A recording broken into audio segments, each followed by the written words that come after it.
तो आज आप सभी कांवरिया भक्तों को अपने भजनों पर झुमाने के लिए मुझे आमंत्रित किया गया है।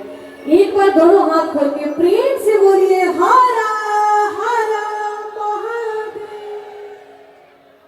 एक बार दोनों हाथ ऊपर उठा के प्रेम से बोलिए गौरी शंकर की, अजगैबीनाथ महादेव की।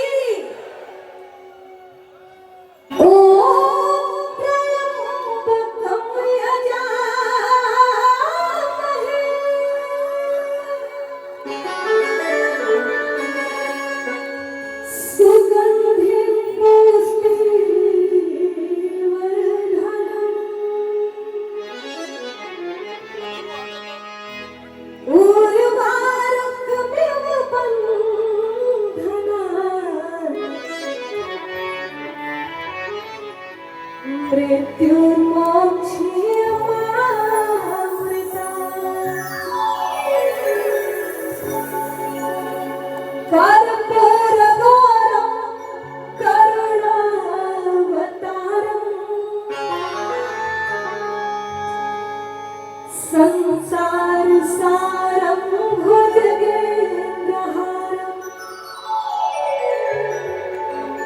कर्पूरगौरं करुणावतारं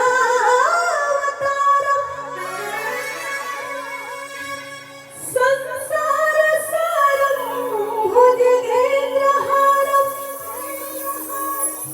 सदा वसन्तं हृदयारविन्दे भवं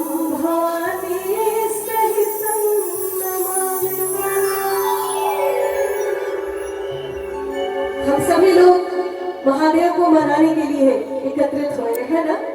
कोई जल लेकर के बाबा धाम जा रहा है, कोई तरह तरह के यत्न करके बाबा को मना रहा है। कैसे मना रहा है कि माता